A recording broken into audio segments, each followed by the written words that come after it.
రాష్ట్రంలో అభివృద్ధి కొనసాగాలంటే మళ్లీ సీఎం వైఎస్ జగనే కావాలంటున్నారు రాజమండ్రి ప్రజాప్రతినిధులు. నూతన సంవత్సరం సందర్భంగా వైఎస్ఆర్సీపీ కార్యాలయానికి తరలివచ్చిన కార్యకర్తలతో కలిసి వేడుకల్లో పాల్గొన్నారు ఎంపీ భరత్, ఎమ్మెల్యే జక్కంపూడి రాజా. కేంద్రం సహకారంతో 4 జాతీయ రహదారుల నిర్మాణాలు, విమానాశ్రయ విస్తరణ, రాష్ట్ర నిధులతో పెద్ద ఎత్తున బ్రిడ్జిల నిర్మాణం జరుగుతాయన్నారు ఎంపీ భరత్. రాజానగర నియోజకవర్గంలో సుమారు 2000 కోట్ల విలువైన అభివృద్ధి సంక్షేమ కార్యక్రమాలు జరిగాయన్నారు ఎమ్మెల్యే జక్కంపూడి రాజా.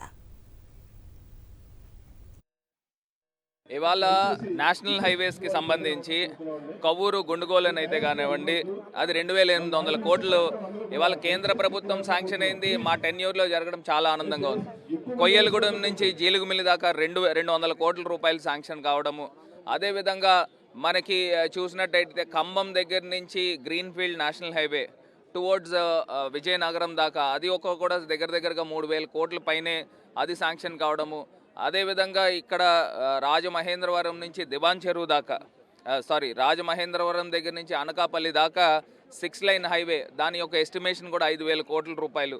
ఇలా మనం చెప్పుకుంటూ వెళ్తే ఎన్నో వేల కోట్ల రూపాయలు మా టెన్యూర్లో రావడము. మేము పార్లమెంట్ వేదికగా డిమాండ్ చేసి అక్కడ పార్లమెంట్ వేదికగా పోరాడి ముందుకు సాధించుకోవడం జరిగింది. ఇది కాకుండా 5 ఫ్లైఓవర్లు, ఇటు నర్సాపురం కాన్స్టిట్యున్సీ కూడా అక్కడ ఎంపీ ఎందుకు పనికి రాకుండా ఉన్నాడు, ఆ కాన్స్టిట్యున్సీలో కూడా మనము తేతలి కానీ లేకపోతే కైకారం కానీ ఆ 2 ఫ్లైఓవర్లు తీసుకురావడం జరిగింది.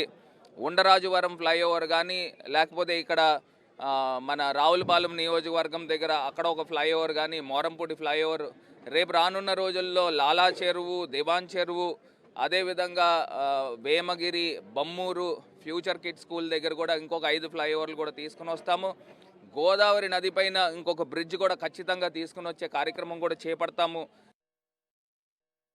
రాజానగరం నియోజకవర్గంలో కూడా ప్రత్యేకించి అన్న జగన్మోహన్ రెడ్డి గారి యొక్క సహకారంతో సుమారుగా 1000 కోట్ల రూపాయలు అభివృద్ధి కార్యక్రమాలు కావచ్చు, మరొక 1000 కోట్ల రూపాయలు సంక్షేమ పథకాలు కావచ్చు, 20,000 మందికి ఇళ్ల పట్టాలు కావచ్చు, లేకపోతే నిరంతరం ఎవరికి ఏ చిన్న అవసరం వచ్చినా ఏ కష్టం వచ్చినా కూడా వారికి వైద్య సేవలు కానీ నిరంతరం అందుబాటులో ఉండడం కానీ ఇవన్నీ కూడా ప్రజలకి మేము గడిచినటువంటి 4.5 సంవత్సరాల్లో అన్న జగన్మోహన్ రెడ్డి గారి సహకారంతో చేస్తూ ఉన్నాం.